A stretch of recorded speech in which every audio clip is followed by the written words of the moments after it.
Good morning students. पिछले दो video lectures में हमने दो नेत्र दोषों की बात की है, उनके निवारण की बात की है। दो दोष कौन कौन से? निकट दृष्टि दोष, दूर दृष्टि दोष। तो पिछले दो वीडियो लेक्चर्स में हम इनको देख चुके हैं, इनके बारे में डिटेल में स्टडी कर चुके हैं। देखिए, निकट दृष्टि दोष में हमने बताया था कि इस दोष युक्त नेत्र वाले व्यक्ति को निकट की वस्तु तो साफ दिखेगी, लेकिन दूर की वस्तु साफ नहीं दिखेगी। और इसमें प्रकाश किरणें जो है वो रेटिना से कुछ पहले ही कट जाएगी। तो रेटिना से कुछ पहले ही कट जाएगी, प्रतिच्छेदित हो जाएगी। तो इस दोष के निवारण के लिए हमें उचित फोकस दूरी का अवतल लेंस युक्त चश्मा धारण करना होगा।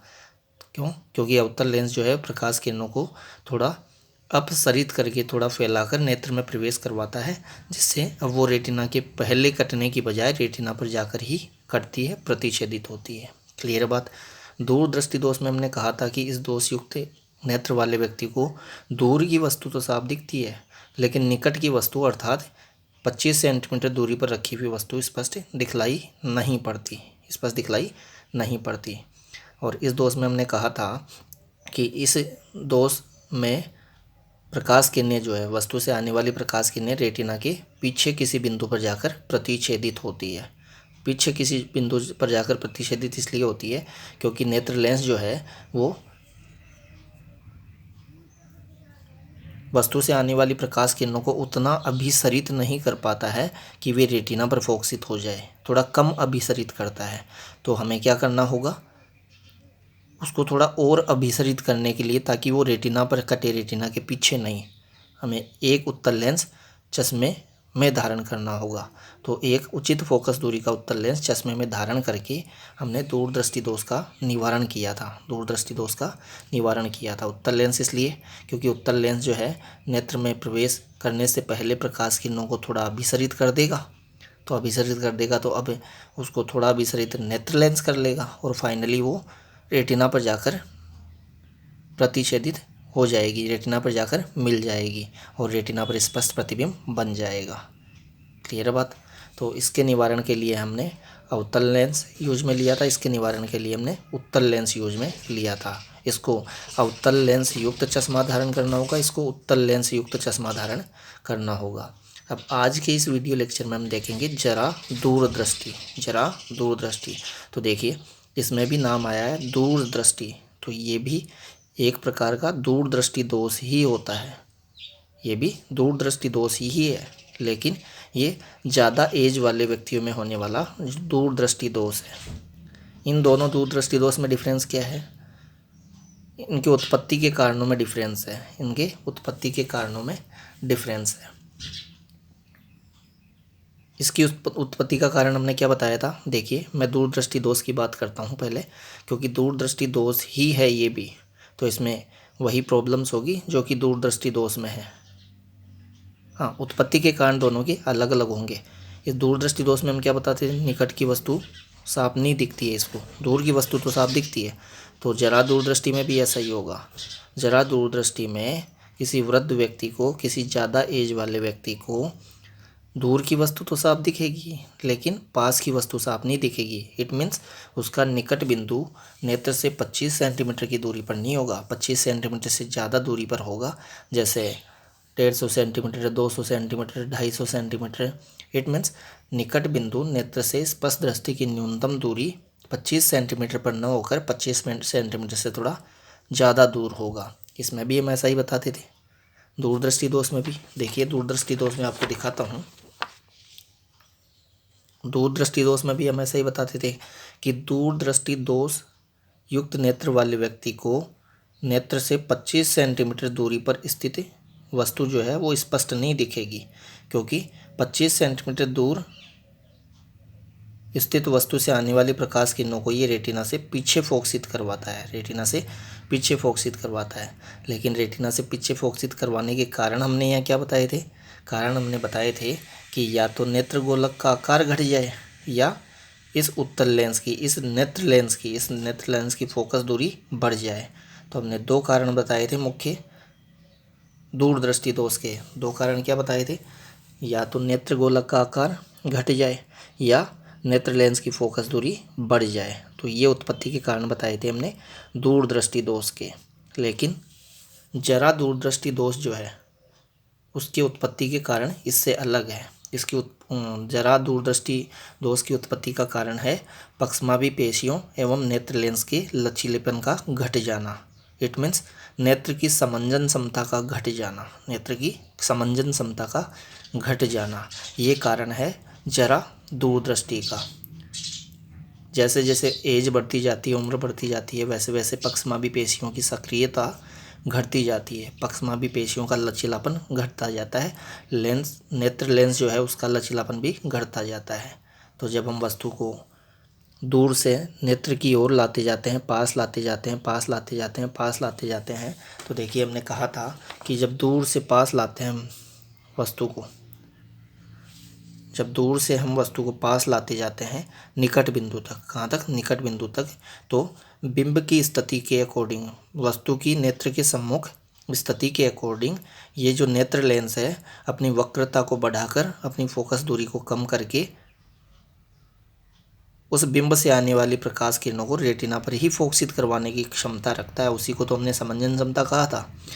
समंजन क्षमता वाले टॉपिक में हमने बताया था कि अनंत दूरी पर स्थित वस्तु को देखने के लिए तो नेत्र को समंजन क्षमता का इस्तेमाल नहीं करना पड़ता है। अनंत दूरी पर स्थित वस्तु से आने वाली समांतर प्रकाश किरणें बिना समंजन क्षमता का उपयोग किए ही रेटिना पर स्वतः ही फोकसित हो जाती है।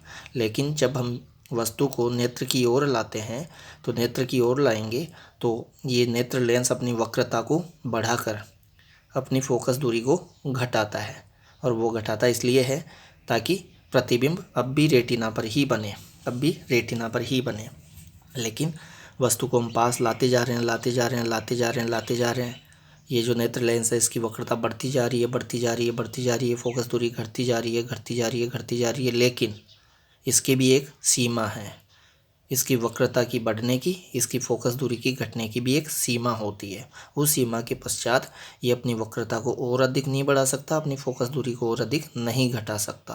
क्लियर है बात। तो वो स्थिति हमने स्वस्थ नेत्र के लिए 25 सेंटीमीटर दूर स्थित बिंब के लिए बताई थी कि बिंब जब 25 सेंटीमीटर दूर होगा नेत्र से तब वो स्थिति आ जाएगी कि अब उससे ज़्यादा वो अपनी वक्रता नहीं बढ़ा सकता, उससे ज़्यादा अपनी फोकस दूरी नहीं घटा सकता। इसीलिए हमने कहा था कि 25 से पास अगर हम बिंब को लाते हैं तो अब उस बिंब से नेत्र में जाने वाली प्रकाश किरणें रेटिना पर फोकसित नहीं हो पाएगी और वो बिंब, वो वस्तु हमें स्पष्ट नहीं दिखेगी। तो स्वस्थ नेत्र के लिए तो हम 25 सेंटीमीटर दूर बताते हैं, लेकिन दूरदृष्टि दोष वाले नेत्र के लिए हम इस निकट बिंदु को 25 सेंटीमीटर से थोड़ा इधर बता के चलते हैं, 25 सेंटीमीटर से दूर बता के चलते हैं। क्लियर है बात। तो अगर ये निकट बिंदु नेत्र से दूर की ओर शिफ्ट हो जाए तो उसी दोष को तो हमने दूरदृष्टि दोष कहा था। लेकिन अगर निकट बिंदु के नेत्र से दूर की ओर शिफ्ट होने के कारण या तो नेत्र गोलक के आकार का घट जाना हो, देखिए, या तो नेत्र गोलक के आकार का घट जाना हो या नेत्र लेंस की फोकस दूरी का बढ़ जाना कारण हो, दूरदृष्टि दोष के कारण अगर ये दो हों तो उसको हम बोलते हैं दूरदृष्टि दोष। लेकिन अगर दूरदृष्टि दोष का कारण, इट मीन्स निकट बिंदु का नेत्र से थोड़ा दूर की ओर शिफ्ट हो जाने का कारण पक्षमाभी पेशियों एवं नेत्र लेंस का लचीलापन घट जाना हो, जो कि सामान्यतः बूढ़े लोगों में होता है, वृद्धावस्था में होता है, जरावस्था में होता है। जरा वर्ड का मीनिंग है बुढ़ापा। तो जरा दूरदृष्टि जो है वो भी दूरदृष्टि दोष ही है, लेकिन वो ज़्यादा एज वाले लोगों में होने वाला दूरदृष्टि दोष है। पक्षमाभी पेशियों एवं नेत्र लेंस के लचीलेपन के घट जाने के कारण, या यूँ बोल लीजिए नेत्र लेंस की समंजन क्षमता के घट जाने के कारण बूढ़े लोगों में, ज़्यादा एज वाले लोगों में होने वाला दूरदृष्टि दोष ही है। कौन सा दोष? जरा दृष्टि दोष। तो जरा दृष्टि दोष भी एक दूरदृष्टि दोष ही है, लेकिन दूरदृष्टि दोष एवं जरा दूरदृष्टि दोष में डिफरेंस जो है वो इनके उत्पत्ति के कारणों का ही है। क्लियर है बात। फिर से मैं रिपीट कर देता हूँ, दूरदृष्टि दोष की उत्पत्ति का कारण जो है वो या तो है नेत्र गोलक का आकार घट जाना या नेत्र लेंस की फोकस दूरी का बढ़ जाना, जबकि जरा दूरदृष्टि दोष की उत्पत्ति का कारण है पक्षमाभी पेशियों का एवं नेत्र लेंस का लचीलापन घट जाना या नेत्र की समंजन क्षमता का घट जाना, जो कि सामान्यतः ज़्यादा एज वाले लोगों में होता है, बूढ़े लोगों में होता है, क्योंकि उम्र बढ़ने के साथ साथ पक्षमापी पेशियाँ एवं नेत्र लेंस का लचीलापन स्वतः ही घटता चला जाता है, स्वतः ही घटता चला जाता है। तो अब नेत्र लेंस जो है वो ज़्यादा पास वाली वस्तुओं को रेटिना पर फोकसित नहीं करा पाता है, ज़्यादा पास वाली वस्तुओं को रेटिना पर फोकसित नहीं करा पाता है। क्यों? क्योंकि वो अपनी समंजन क्षमता का तो इस्तेमाल कर नहीं पाता है ज़्यादा। क्यों नहीं कर पाता है? क्योंकि नेत्र लेंस का लचीलापन घट गया है, और जिन पक्षमापी पेशियों से ये यहाँ फिक्स रहता है उनका लचीलापन भी घट गया है। तो पक्षमापी पेशियों की सहायता से ही तो नेत्र लेंस अपनी फोकस दूरी को घटाता बढ़ाता है। इट मीन्स नेत्र लेंस में समंजन क्षमता इन पक्षमापी पेशियों की एक्टिविटी के कारण ही है। क्लियर है बात? तो पक्षमापी पेशियाँ भी बुढ़ापे में उतनी ज़्यादा सक्रिय नहीं रह पाती है, इसीलिए ज़्यादा निकट की वस्तुओं को देखने के लिए ये नेत्र लेंस अपनी वक्रता को बढ़ा नहीं पाता है, फोकस दूरी को घटा नहीं पाता है, तो वो रेटिना पर फोकसित हो नहीं पाती है। क्लियर है बात? तो जरा दूरदृष्टि दोष युक्त नेत्र वाले व्यक्ति का निकट बिंदु नेत्र से दूर की ओर होता है, नेत्र से दूर की ओर होता है। ऐसा ही हमने किस में कहा था? दूरदृष्टि दोष में भी कहा था। ये जो मैं आपको डायग्राम दिखा रहा हूँ ये दूरदृष्टि दोष के ही दिखा रहा हूँ। जरा दृष्टि दोष वाले टॉपिक में तो हमने कोई डायग्राम बना ही नहीं रखा है, लेकिन जरा दूरदृष्टि में मैं आपको दूरदृष्टि दोष वाला डायग्राम इसलिए दिखा रहा हूँ क्योंकि दूरदृष्टि दोष में भी दूर की वस्तु तो साफ दिखती है, निकट की वस्तु साफ नहीं दिखती, और जरा दूरदृष्टि दोष में भी दूर की वस्तु तो साफ दिखती है, निकट की वस्तु साफ नहीं दिखती है। क्लियर है बात? तो फिर दोनों में डिफरेंस क्या हुआ? डिफरेंस दोनों में इनके उत्पत्ति के कारणों का हुआ। क्लियर है बात? जिसकी मैं डिटेल में बात कर चुका हूँ। तो देखिए, जरा दूरदृष्टि दोष ये बता रखा हमने, यह दोष दूरदृष्टि दोष ही है, पर अधिक उम्र के लोगों में होने वाला दूरदृष्टि दोष है ये। क्लियर है बात? और यहाँ हमने बताई है, देखिए 10 वर्ष के बच्चे का निकट बिंदु 7-8 सेंटीमीटर पर होता है, 7-8 सेंटीमीटर पर यह निकट बिंदु 10 वर्ष के बच्चे का। तो वैसे सामान्य आँख नेत्र के लिए हम बता के चलते हैं 25 सेंटीमीटर। मैंने बताया था कि वो एवरेज वैल्यू है, सबके लिए निकाला गया, बच्चों का भी आ गया उसमें, वयस्कों का भी उसमें, जवान लोगों का भी आ गया उसमें, ज़्यादा एज वाले बूढ़े लोगों का भी आ गया, जिनके नेत्र स्वस्थ है उनकी बात चल रही है। तो स्वस्थ नेत्र वाले सभी एज ग्रुप वाले लोगों के लिए निकाला गया एवरेज वैल्यू है कौन सा? 25 सेंटीमीटर, जो हम बता के चलते हैं वो किसी इंडिविजुअल व्यक्ति के लिए, वो किसी व्यक्ति विशेष के लिए लागू नहीं होता है। क्लियर है बात? हो सकता है किसी व्यक्ति को 25 के बजाय 30 सेंटीमीटर पर रखी हुई वस्तु क्लियर दिखती हो और उसके नेत्र में कोई दोष न हो सकता है उसको 25 के बजाय 20 सेंटीमीटर पर रखी हुई वस्तु बिल्कुल क्लियर दिखती हो और उसके नेत्र में कोई दोष न हो। तो वो 25 जो हम बता के चलते हैं वो एवरेज वैल्यू है, एक तरीके से उसको सबके लिए लिया गया वैल्यू समझिए, सबके लिए माना गया एक औसत वैल्यू समझिए। तो 10 वर्ष के बच्चे का निकट बिंदु कितना है? 7-8 सेंटीमीटर पर। इट मीन्स उसको 7-8 सेंटीमीटर दूरी पर रखी हुई वस्तु भी स्पष्ट दिख जाती है और उसके नेत्र में कोई दोष भी नहीं है, ऐसा नहीं है। देखिए 7-8 सेंटीमीटर वाली भी दिख रही है, हम तो बोलते हैं सामान्य नेत्र के लिए 25 सेंटीमीटर, लेकिन 10 वर्ष के बच्चे के लिए लगभग इतना ही है। ये एग्जैक्ट वैल्यू नहीं है, ये एक रफ आइडिया है। फिर उम्र बढ़ने के साथ यह नेत्र से दूर होता जाता है और 60 वर्ष की उम्र में लगभग 200 सेंटीमीटर पर विस्थापित हो जाता है। कारण हम बता के चल रहे हैं कि उम्र बढ़ने के साथ साथ पक्षमापी पेशियाँ जो है और नेत्र लेंस जो है उसका लचीलापन घटता चला जाता है। तो आप ज़्यादा पास लाएंगे वस्तु को नेत्र के, तो वो जो नेत्र लेंस है वो अपनी वक्रता को बढ़ा नहीं पाएगा, फोकस दूरी को घटा नहीं पाएगा, जिससे ज़्यादा पास वाली वस्तुओं से आने वाली प्रकाश किरणों को वो रेटिना पर फोकसित नहीं कर पाएगा, रेटिना के पीछे किसी बिंदु पर जाकर वे फोकसित होगी, जाकर वे प्रतिच्छेदित होगी। क्लियर बात? जिससे वस्तु स्पष्ट नहीं दिखेगी, क्लियर नहीं दिखेगी। उम्र बढ़ने के साथ साथ पक्षमाभिपेशीय एवं नेत्र लेंस का लचीलापन घटता जाता है। ये बातें हमने बताई है यहाँ पर। क्लियर बात। वीडियो को पॉज करके आप इसको रीड कर सकते हैं। देखिए ये हमने लिखा भी है, दूरदृष्टि दोष एवं जरा दूरदृष्टि दोष में अंतर उनके उत्पत्ति के कारणों का है, उत्पत्ति के कारणों का है। और इसकी उत्पत्ति का कारण हमने यहाँ लिखा भी है, वृद्धावस्था में पक्षमाभिपेशियों एवं नेत्र लेंस का लचीलापन कम हो जाने अर्थात नेत्र लेंस की समंजन क्षमता घट जाने के कारण उत्पन्न हुआ दूरदृष्टि दोष ही जरा दूरदृष्टि दोष कहलाता है। तो ये भी दूरदृष्टि दोष, लेकिन ये बूढ़े लोगों में, ज़्यादा एज वाले लोगों में होने वाला दूरदृष्टि दोष है। क्लियर है। इसीलिए हमने इसके लिए डायग्राम भी नहीं बनाए हैं। क्यों? क्योंकि इसमें डायग्राम हम वही इस्तेमाल कर सकते हैं जो कि हमने किस में बताए हैं, दूरदृष्टि दोष में बताया है। सेकंड दोष जो पिछले वीडियो लेक्चर में हमने देखा है, दूरदृष्टि दोष, उसमें जो हमने एक्सप्लेनेशन दिया है वही एक्सप्लेनेशन है इसके लिए भी।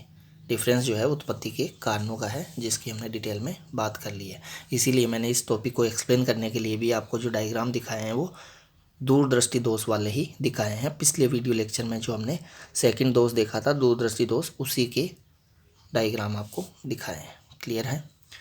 अब देखिए फोर्थ जो दोष है वो है अबिंदुकता। इस दोष में क्या होता है, देखिए आप डायग्राम से,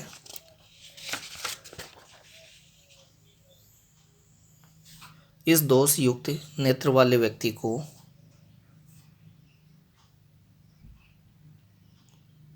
नेत्र से कुछ दूरी पर अगर कोई जाली रखी हुई है या क्षैतिज व ऊर्ध्व रेखाएं हैं नेत्र से कुछ दूरी पर, तो देखिए इस ग्रिड नुमा, इस जाली नुमा स्ट्रक्चर की इमेज जो रेटिना पर बनती है इस दोष युक्त नेत्र से, वो इस तरीके की बनती है। इस तरीके का मीनिंग ये हुआ कि या तो क्षैतिज रेखाएं तो सीधी फोकसित हो जाती है, सही फोकसित हो जाती है रेटिना पर, लेकिन ऊर्ध्व जो रेखाएं हैं वो ढंग से फोकसित नहीं हो पाती है। देखिए ऊर्ध्व रेखाएं हमने यहाँ सीधी ली थी, स्ट्रेट है, लेकिन यहाँ पर ये वक्रीय हो गई है।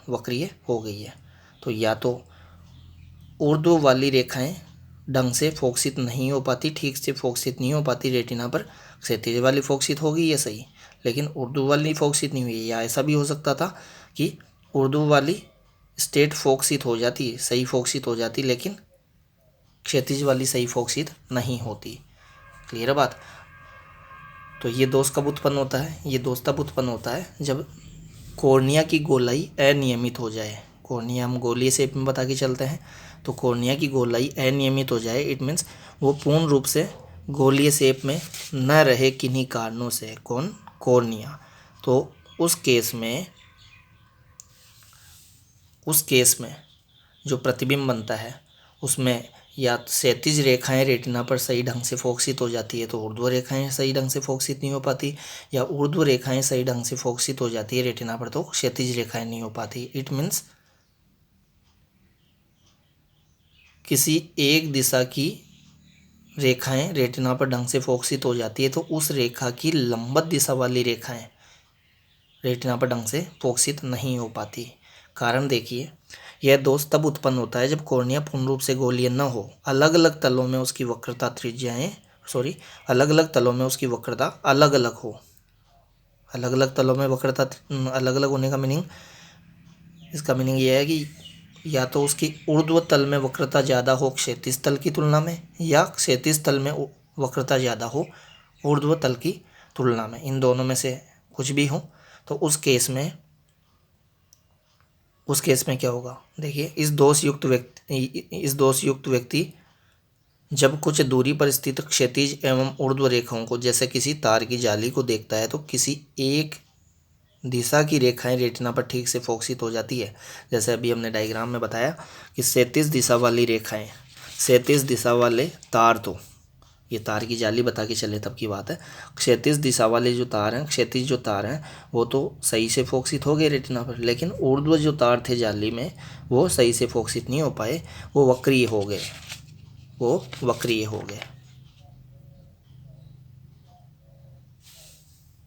इस दोषयुक्त व्यक्ति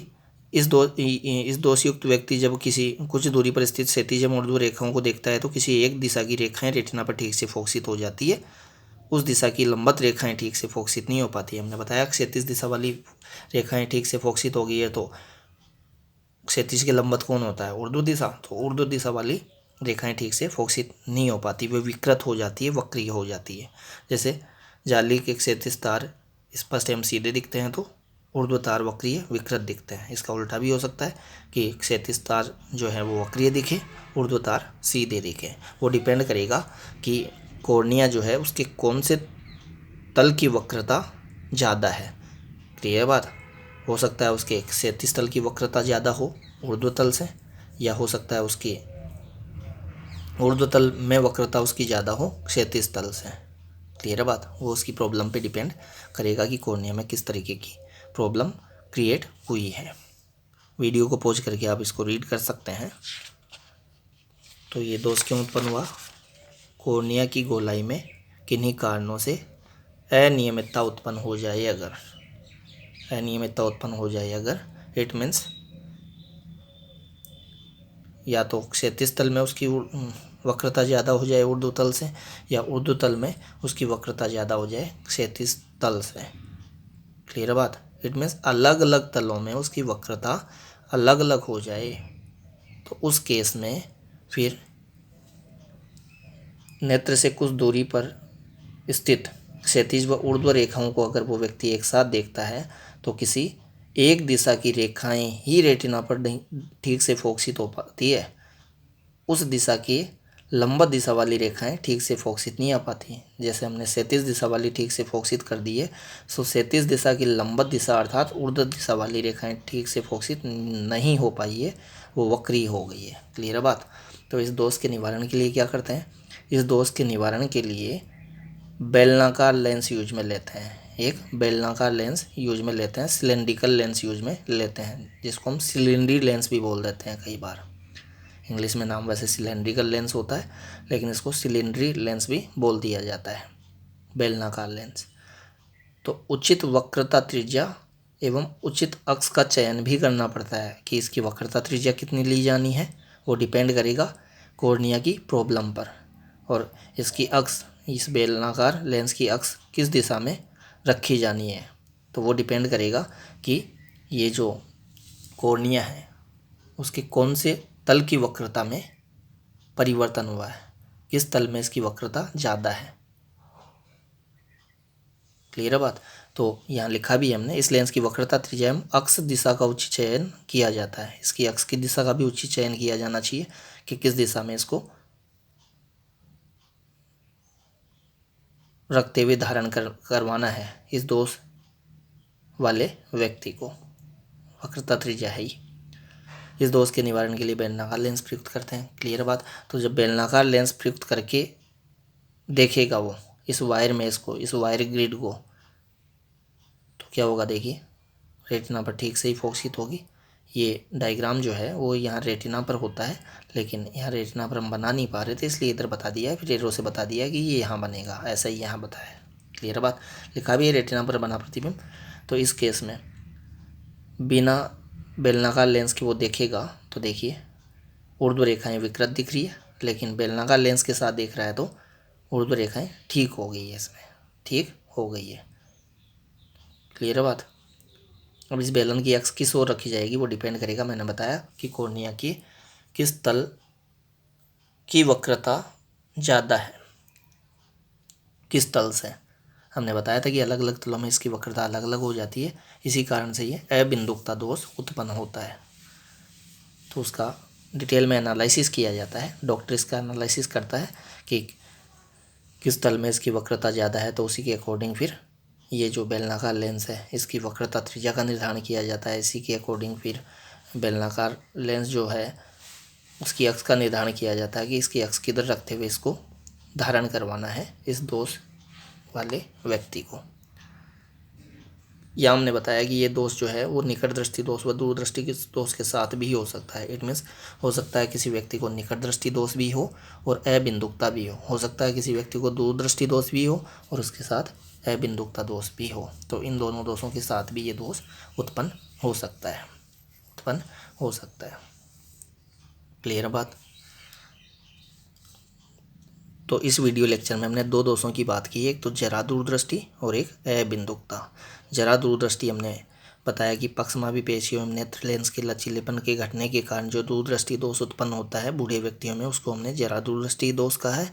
और अबिंदुकता में हमने कहा है कि कॉर्निया की गोलाई किन्हीं कारणों से अनियमित हो जाए, कॉर्निया पूर्ण रूप से गोलीय न रह पाए, कॉर्निया की अलग अलग तलों में वक्रताएं अलग अलग हो जाए, अलग अलग तलों में वक्रताएं अलग अलग हो जाए, अर्थात ये क्षैतिज तल में उसकी वक्रता ज़्यादा हो जाए ऊर्ध्व तल से, या ऊर्ध्व तल में उसकी वक्रता ज़्यादा हो जाए क्षैतिज तल से, तो उस स्थिति में जो दोष उत्पन्न होता है वो अबिंदुकता दोष है। और इस दोष युक्त नेत्र वाले व्यक्ति को हमने बताया कि किसी एक दिशा की रेखाएं तो ठीक से रेटिना पर फोकसित हो जाती है, लेकिन उस दिशा की लंबवत दिशा वाली रेखाएं ठीक से रेटिना पर फोकसित नहीं हो पाती। इस दोष के निवारण के लिए उचित फोकस दूरी एवं उचित अक्ष दिशा वाले बेलनाकार लेंस का चयन किया जाता है, को प्रयुक्त किया जाता है। क्लियर है बात। तो 4 प्रकार के नेत्र दोषों की हमने अब तक बात की है 3 वीडियो लेक्चर्स में। नेत्र दोष के लिए जो सबसे पहला वीडियो लेक्चर था वो था मायोपिया के लिए, निकट दृष्टि दोष के लिए। दूसरा जो वीडियो लेक्चर था वो था हाइपरमेट्रोपिया, दूरदृष्टि दोष के लिए। और ये जो थर्ड लेक्चर है, लास्ट लेक्चर है नेत्र दोष का, वो है 2 दोषों के लिए, जिसमें हमने जरा दूरदृष्टि की भी बात की है और अबिंदुकता की भी बात की है। क्लियर बात। निकट दृष्टि दोष का निवारण हमने किससे किया था? अवतल लेंस से। दूरदृष्टि दोष का निवारण हमने किससे किया था?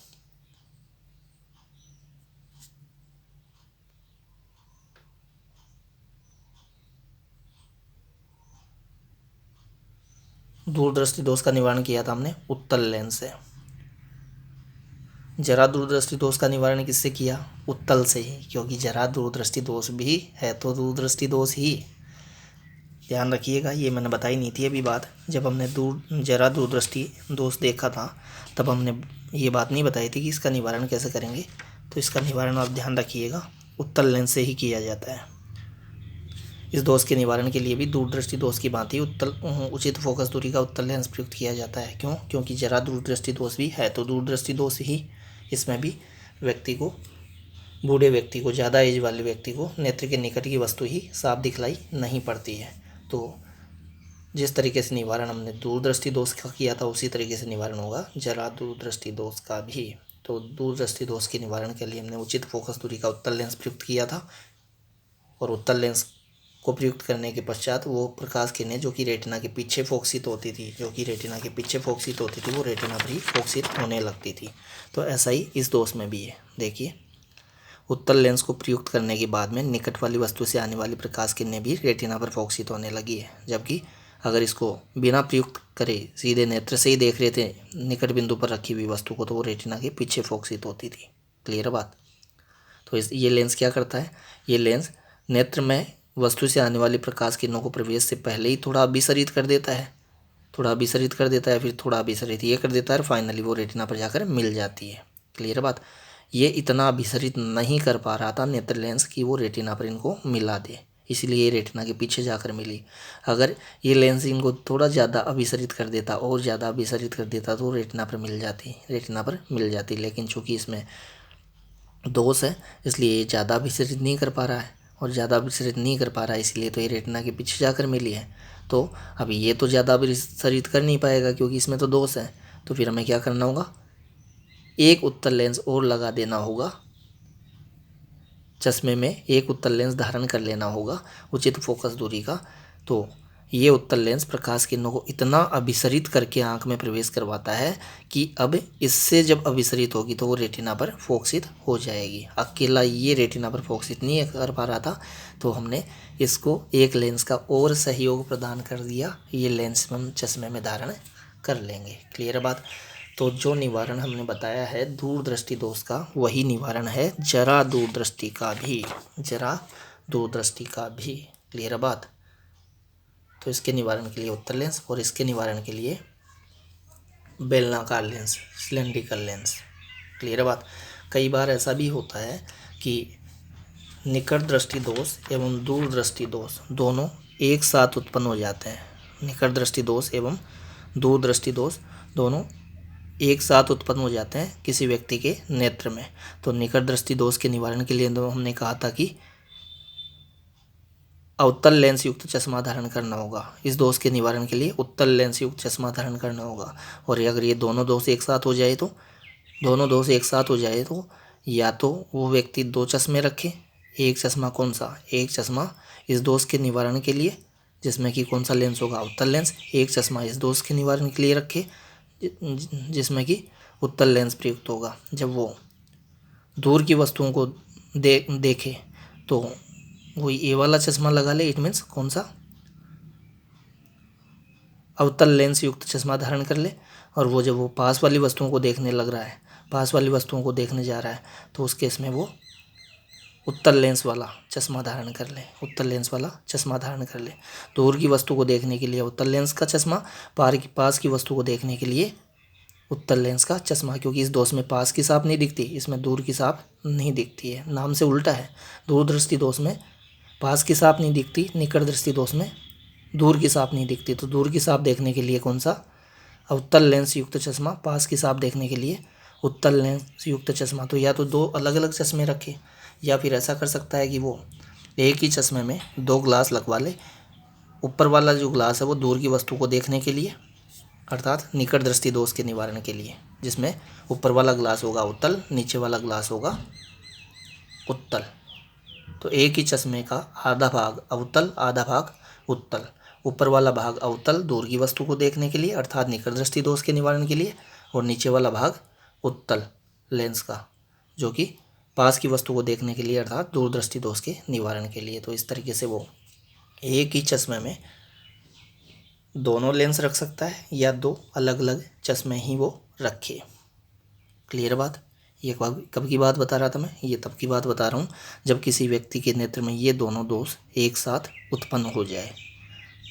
निकट दृष्टि दोष भी हो, देखिए आप डायग्राम से देख सकते हैं, निकट दृष्टि दोष भी हो तो उसको कौन सा चश्मा धारण करना होगा? नेगेटिव नंबर का चश्मा।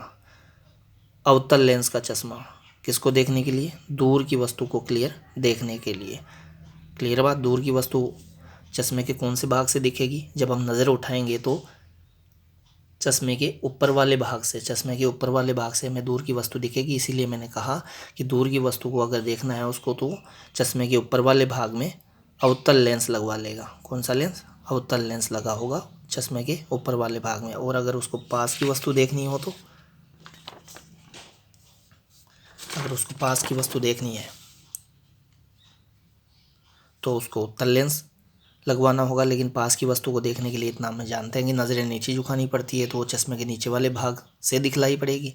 चश्मे के नीचे वाले भाग से दिखलाई पड़ेगी तो चश्मे का जो नीचे वाला भाग है, नीचे वाला आधा भाग, उसमें वो उत्तल लेंस प्रयुक्त करवा लेगा। क्लियर बात? चश्मा बनाने वाला ऊपर वाले भाग में उत्तल फिट कर देगा, नीचे वाले भाग में उत्तल फिट कर देगा। तो अब दूर की वस्तु देखेगा तो नज़र ऊपर उठाएगा तो ऊपर वाले भाग से दिख जाएगी, पास की वस्तु देखेगा तो नज़र नीचे उठाएगा तो नीचे वाले भाग से दिख जाएगी। क्लियर बात? तो ये नेत्र दोष कंप्लीट होते हैं। 3 वीडियो लेक्चर्स में हमने इनको कंप्लीट किया है। निकट दृष्टि दोष, दूरदृष्टि दोष, जरा दूरदृष्टि और अबिंदुकता। क्लियर है? नेक्स्ट वीडियो लेक्चर में हम प्रकाशिकी यंत्रों की बात करेंगे, सूक्ष्मदर्शी की बात करेंगे, दूरदर्शी की बात करेंगे। Thank you.